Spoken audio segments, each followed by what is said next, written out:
Namaste and good morning to all of you. तुमच्या सगळ्यांचं या ठिकाणी स्वागत आहे. तर आजच्या लेक्चरला आपण बघणार आहोत 11वी फिजिक्समधील जो चौथा टॉपिक आहे लॉज ऑफ मोशन, त्यामधील नेक्स्ट पॉईंट, नेक्स्ट आर्टिकल आपल्याला सांगता येईल velocities of colliding bodies after elastic collision. Velocities of colliding bodies after elastic collision म्हणजे इलास्टिक कोलिजन झाल्यानंतरची जी काय व्हेलॉसिटी आहे त्या प्रत्येक ऑब्जेक्टची ती व्हेलॉसिटी आपल्याला काढायची आहे, त्याचं एक्सप्रेशन आपल्याला काढायचं आहे. फॉर एक्झाम्पल बघा, हे आपण पाहिलेलं आहे अगोदर, हेड ऑन कोलिजन किंवा वन डायमेन्शनल कोलिजन पण म्हणतात.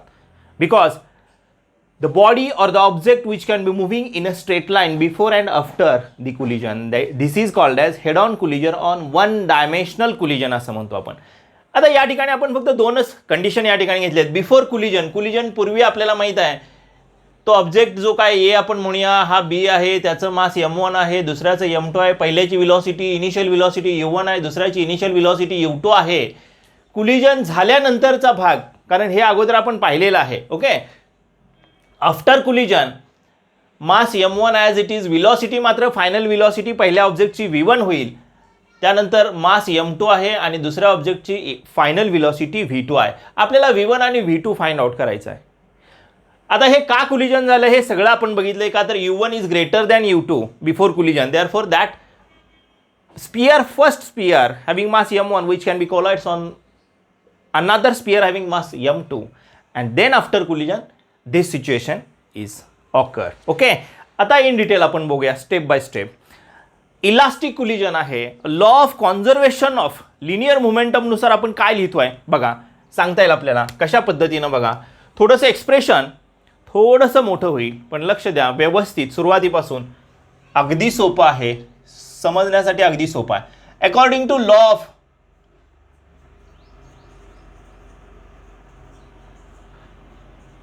Of conservation of linear momentum. Okay, काय लिनियर मोमेंटम आपल्याला माहित आहे, initial momentum which is equal to final momentum. Okay, मग काय किंवा इनिशियल टोटल मोमेंटम. इक्वेशन लिहूया आपण, m1 u1 plus m2 u2 which is equal to m1 v1 plus m2 v2 असं इक्वेशन आपण लिहिलं. अगोदरचा संवेग याचा प्लस नंतरचा संवेग, याला हाच आपण इक्वेशन लिहितो law of conservation of linear movement. Okay, हां. तर यानंतर आपण बघा काय करूया की ज्या टर्म या ठिकाणी टर्म आपल्याला या ठिकाणी दिसत आहेत बघा, कॉमन टर्म जे आहेत हे आपण काय करूया एका बाजूला घेऊया. म्हणजे या ठिकाणी m1 ची इथं टर्म आहे, m1 ची इथं आहे, m2 ची इथं आहे, m2 ची इथं आहे. आपण काय करूया एका बाजूला घेऊया. मग इक्वेशन काय होईल बघा, ही m1 ची टर्म इकडे घेऊया, m1 u1 as it is, ही प्लस टर्म इकडे आली की मायनस होणार आहे, minus m1 v1 which is equal to ही plus term as it is m2 v2, ही मायनस होणार आहे, मायनस m2 u2 असं आपण लिहिलं. ओके, मग आता यामधून आपण काय काढूया, तर कॉमन टर्म जी मिळते m1 m1 m2 m2 आणि राहिलेली जी काय टर्म आहे ती आपल्याला या ठिकाणी लिहिता येईल. कशा पद्धतीनं बघा, मग यामधून आपण m1 काढलं, ब्रॅकेटमध्ये काय राहिलं u1 मायनस v1, पुढच्या bracket which is equal to या दोन टर्ममधून m2 कॉमन काढलं, राहिलं काय शिल्लक v2 मायनस u2. ओके, अशा पद्धतीने इक्वेशन आपल्याला मिळेल की ज्याचा वापर आपल्याला पुढे करायचा आहे. ओके, हे इक्वेशन खूप महत्त्वाचं आहे. तर याला इक्वेशन नंबर आपण देऊया, इक्वेशन फर्स्ट. इक्वेशन 1 आपण या ठिकाणी दिलेलं आहे. Okay, according to law of conservation of linear momentum the total kinetic energy remains constant or conserved. आपल्याला माहीत आहे आणि मग त्यानुसार आपण असं लिहू शकतोय, अगोदरची कायनेटिक एनर्जी ही नंतरच्या कायनेटिक एनर्जी इतकी असते. फॉर्म्युला लिहूया आपण, काय मिळेल आपल्याला बघा. So kinetic energy in elastic collision,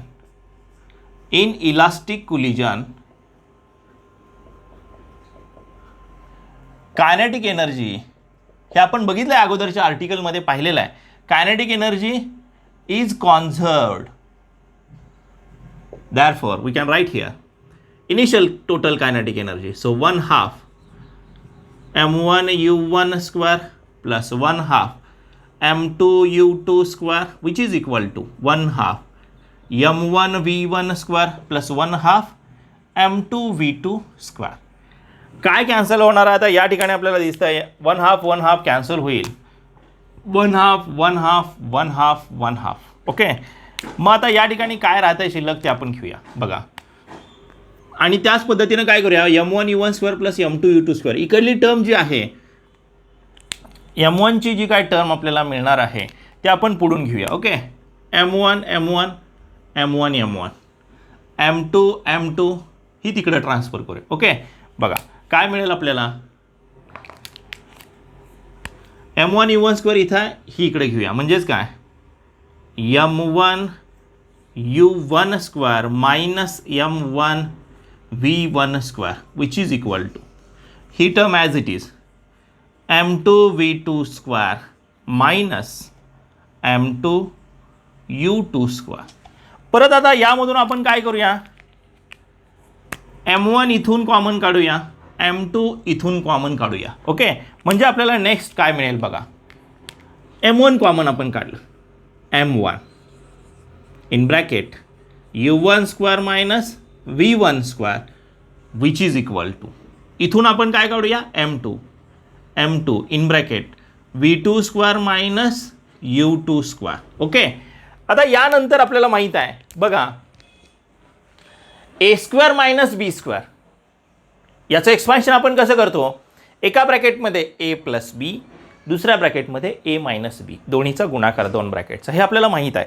त्यानुसार आपण या ठिकाणी काय करूया, एक्सपान्शन करूया, मग आपल्याला काय मिळतंय बघूया. Okay, so m1 first bracket u1 plus v1 into another bracket u1 minus v1 which is equal to, same या ठिकाणी पण आपल्याला करावं लागणार आहे काय, v2 plus u2 into another bracket v2 minus u2. Okay, याला इक्वेशन नंबर आपण 2 देऊया, इक्वेशन नंबर 2 दिला. आता यानंतर आपण काय करूया, इक्वेशन 2ला इक्वेशन 1 डिवाइड करूया. ओके, मग या ठिकाणी आपण equation dividing equation 2 by 1 we get, काय आपल्याला मिळतंय बघूया. ओके, डायरेक्ट डिवाइड करूया आपण या ठिकाणी. So term as it is लिहूया इथं, हे इक्वेशन जे आहे इक्वेशन 2 अगोदर जसं आहे तसं लिहूया. So m1 in bracket u1 plus v1 into u1 minus v1 which is equal to m2 v2 plus u2 into v2 minus u2 divided by काय आहे बघा, आता हे इक्वल टू साईन इथं असं घेऊया, डिवायडेड बाय काय आहे इक्वेशन 1 m1 ब्रॅकेटमध्ये काय u1 minus v1 which is equal to m2 v2 minus u2.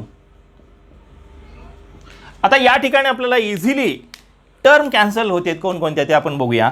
या ठिकाणी बघा m1 ही पूर्ण ब्रॅकेट u1 मायनस v1 ला u1 मायनस v1 जाईल, m2 v2 मायनस u2 ला v2 मायनस u2 जाईल. म्हणजे या ठिकाणी आपल्याला कुठली टर्म राहते शिल्लक ते आपल्याला पाहता येईल, बघूया.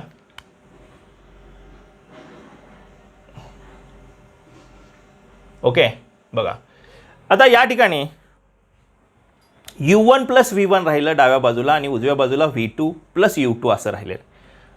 u1 plus v1 which is equal to v2 plus u2 असं आपल्याला एक इक्वेशन मिळालं. आणि त्या इक्वेशनला आपण म्हणूया इक्वेशन नंबर 3. का तर या इक्वेशन हे इक्वेशन सुद्धा खूप महत्त्वाचं आहे. या इक्वेशनच्या आधारेच आपण v1 is equal to value काढून इक्वेशन 1 मध्ये ठेवणार आहे आणि या इक्वेशनच्याच आधारे v2 is equal to value काढून इक्वेशन 1 मध्ये ठेवणार आहे. मग v2 अगोदर आपण घेऊया, v2 which is equal to काय येईल, हे u2 इकडे प्लस आहे ते मायनस होणार आहे. देअरफॉर V2 काय येणार आहे, ही टर्म प्लस आहे, इकडं मायनस, इकडली टर्म जी आहे डाव्या बाजूची ती आपण या ठिकाणी उजव्या बाजूला लिहितो U1 plus V1 minus U2. Okay, ही जी काय आलेली व्हॅल्यू आहे ही व्हॅल्यू आपण कुठे ठेवणार आहे, इक्वेशन फर्स्टमध्ये V2च्या ठिकाणी ठेवणार आहे. Okay, putting this value in equation first, putting value of V2 ची व्हॅल्यू जी आहे ती कुठे ठेवतो, इक्वेशन फर्स्टमध्ये. मग काय मिळेल आपल्याला बघा, इक्वेशन परत एकदा आपल्याला लिहिता येईल कशा पद्धतीनं बघा सांगता येईल. काय equation फर्स्टमध्ये M1 in bracket U1 minus V1 which is equal to काय आहे, M2 in bracket V2 ची व्हॅल्यू काय, U1 plus V1 minus U2 minus आहे मायनस U2. अशा पद्धतीनं आपण काय केलं, व्हॅल्यू लिहिली. आता या ठिकाणी आपल्याला सांगता येईल बघा, मायनस U2 हे आपण काय होणार, खालच्या इक्वेशनला आपण कशा पद्धतीनं बदल करूया बघा, M1 in bracket U1 minus V1 which is equal to M2 in bracket U1 plus V1 minus twice of U2 असं आपल्याला इक्वेशन मिळेल. Minus U2 minus twice of U2. Okay, परत आता ह्या M1 आतमध्ये मल्टिप्लाय करूया, M2 ना आतमध्ये मल्टिप्लाय करूया, म्हणजे इक्वेशन आपल्याला कसं मिळेल, M1 U1 minus M1 V1 which is equal to M2 U1 plus M2 V1 plus plus नाही मायनस आहे, minus twice of M2 U2. अशा पद्धतीनं आपल्याला इक्वेशन हे लिहित आहे. टर्म रिअरेंज करूया, मायनस टर्म जी आहे ती इकडे घेऊया आपण, ह्या U1 ची टर्म पण इकडे घेऊया आणि V1 ची टर्म तिकडे पाठवूया. म्हणजे कशा पद्धतीनं बघा, ट्रान्सफर आपल्याला काय करायचं आहे, एक हे या बाजूला येईल प्लस होईल, त्यानंतर इकडे U1 आहे हे पण आपण इकडे या बाजूला घेऊया, हे उजव्या बाजूला घेऊया. Okay, as it is.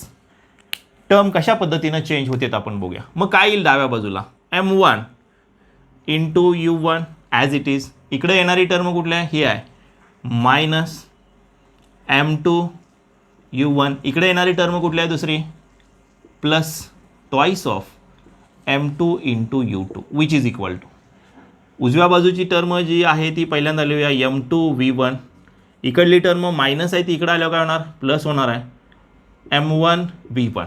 Okay, यानंतर आपण काय करूया बघा,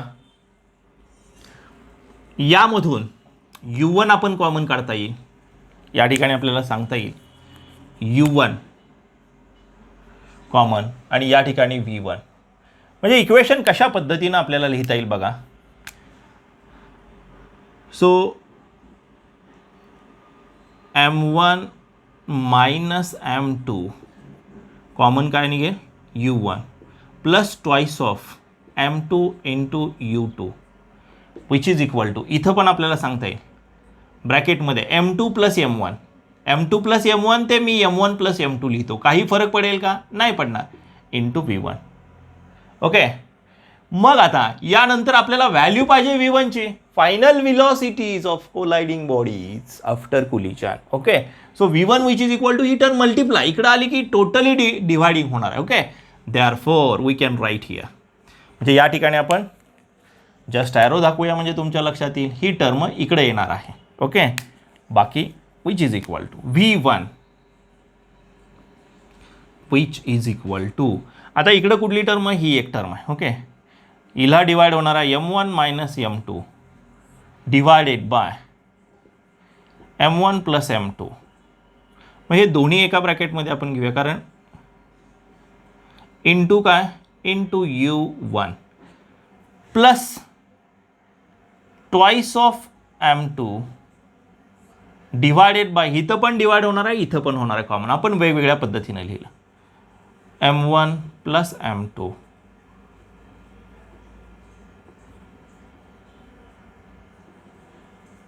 इंटू U2, इथं U2 आहे ते आपण या ठिकाणी लिहिलं, काय फरक पडतोय का, काय पडणार नाही. ओके, ही व्हॅल्यू आपल्याला मिळाली final velocity of first colliding body. याला इक्वेशन नंबर आपण काय म्हणूया, 1 2 3, याला इक्वेशन नंबर 4 असं म्हणूया आपण. Okay, so this is equation number 4. खूप महत्त्वाचं हे इक्वेशन आहे.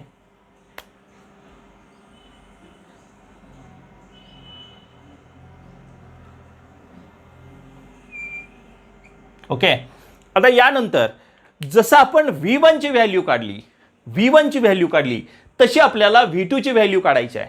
मी सांगितलंय कुठलं इक्वेशन लक्षात ठेवायचं, equation number 3. Equation number 3 very very important. आणि ती व्हॅल्यू ठेवायची कुठं, इक्वेशन नंबर 1 मध्ये.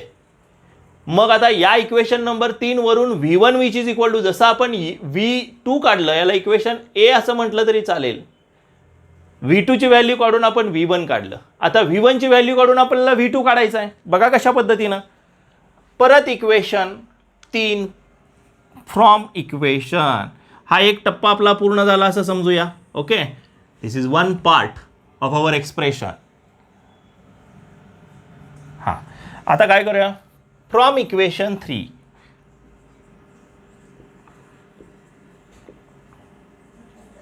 इक्वेशन 3 काय आहे, U1 plus V1 which is equal to V2 plus U2. यावरून आपण काय काढूया व्हॅल्यू, इथं V2 ची जशी काढली तशी V1 ची काढूया. V1 which is equal to काय येणार आहे, U1 इकडे प्लस आहे, तिकडे गेले की मायनस होणार आहे. म्हणजे V2 minus U2, sorry V2 plus U2 as it is, जसं आहे तसं राहणार. हे टर्म मायनस होणार, minus U1. So this is the value of V1. Equation number याला B म्हणूया. जसे इथं आपण इक्वेशन याला A असं म्हटलं आहे, म्हणजे तुमच्या लक्षात येईल काय कशा पद्धतीनं आपण काढतो. ओके, परत ही व्हॅल्यू कुठं पुट करायची आहे, जशी putting the value of V2 in equation first म्हटलं तसं putting the value of V1, put value of V1 in equation first. परत इक्वेशन फर्स्टमध्ये आपल्याला पुट करायचे आहे आणि मग त्यानंतर आपल्याला काय मिळतंय हे बघूया आपण. इक्वेशन 1 मध्ये ठेवल्यानंतर मग इथं इक्वेशन 1 हे आहे, M1 in bracket U1 minus, हे मायनस इथलं आहे आणि V1 ची व्हॅल्यू ही आहे. ओके, मग थोडंसं याला स्क्वेअर ब्रॅकेट करूया आपण. इन ब्रॅकेट V1 ची व्हॅल्यू किती आहे, V1 ची value V2 plus U2 minus U1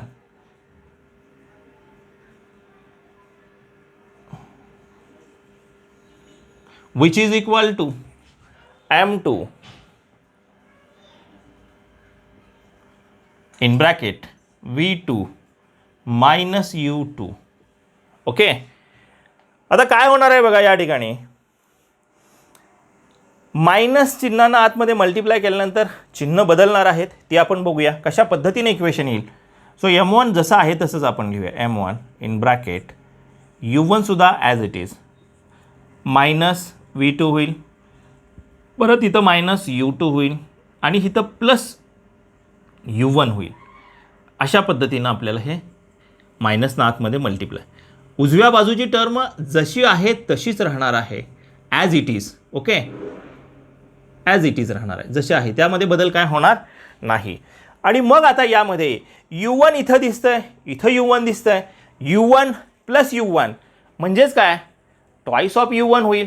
आणि मग जे काय आहे ते आपल्याला या ठिकाणी लिहिता येईल. ओके, बघा वरच्या बाजूला, मग इथं लिहूया दुसऱ्या बाजूला आपण इथं वर. हां, काय सांगता येईल आपल्याला, M1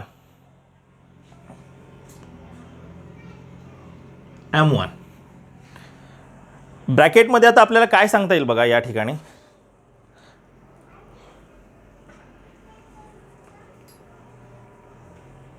बघा M1 U1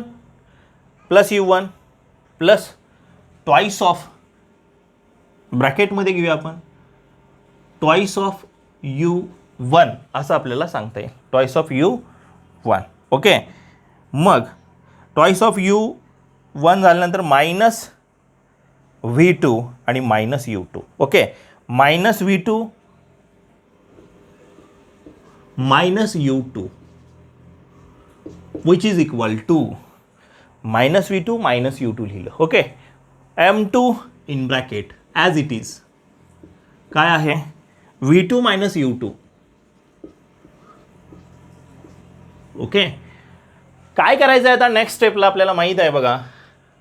आपण या ठिकाणी काय करतोय, आतमध्ये मल्टिप्लाय करतोय या फॅक्टरनं. म्हणजे काय होईल, M1 into twice of U1 twice of M1 U1 असं होईल, minus M1 into V2 minus M1 into U2 which is equal to, इथं पण मल्टिप्लाय करूया, M2 into V2 minus M2 into U2. फक्त या बाजूला M1 न मल्टिप्लाय केलं आहे, त्या बाजूला M2 न मल्टिप्लाय केलं आहे. यानंतर आपल्याला काय करावं लागेल, व्हॅल्यू आपल्याला काढायची आहे कोणती बघा, लक्षात घ्या. आता इथं काय करूया आपण, जशी टर्म या ठिकाणी आपण काय केलं, एका बाजूला घेतल्या U1च्या V1, तसं इथं सुद्धा करूया. तर आपण काय करूया बघा, या ठिकाणी आपल्याला व्हॅल्यू काढायची आहे, फाइंड आउट करायची आहे V2ची. ओके, सो V2 तिकडं ट्रान्सफर आपण करूया. ओके, इथं प्लस होईल आणि इकडला जो काय U2 आहे तो इकडं ट्रान्सफर करूया. मग काय इक्वेशन येईल बघा,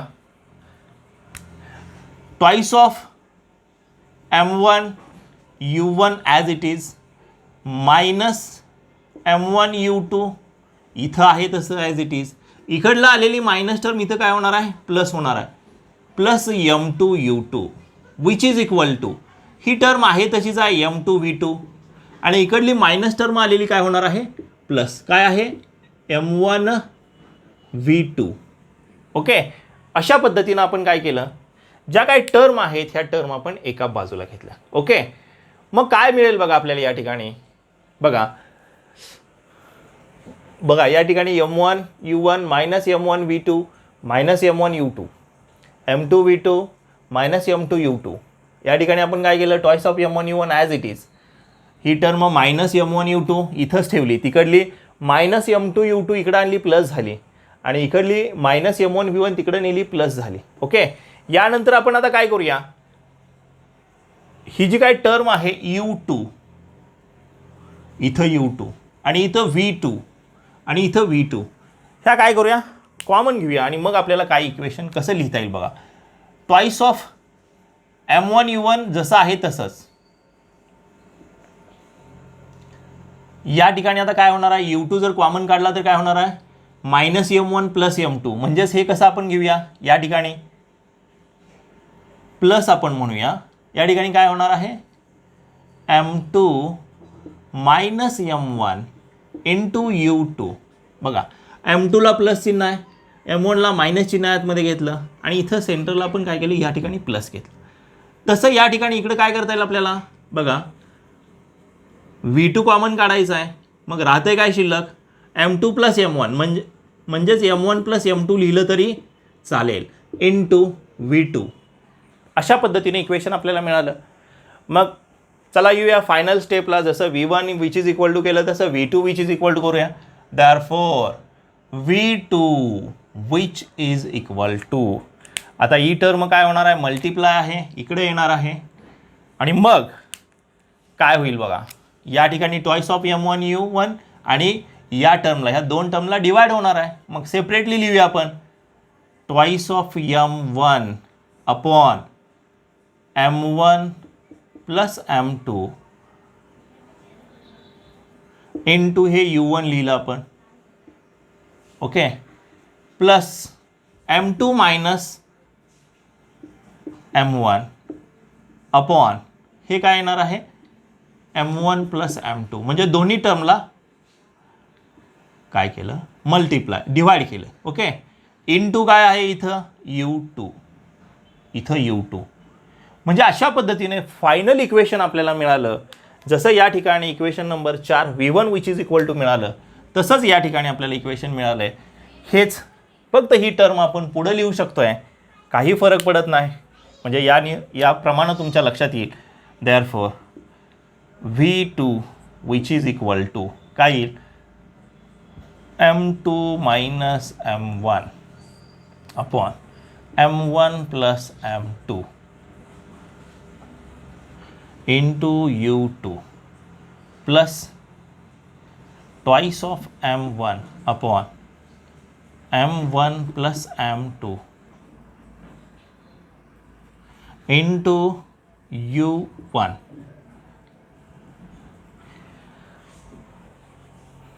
m1 मायनस m2 आहे, इथं m2 मायनस m1 आहे. म्हणजे दोन्हीमध्ये फरक बघा. ह्याला इक्वेशन नंबर आपण काय म्हणूया, इक्वेशन 5th, याला इक्वेशन नंबर 5 देऊया.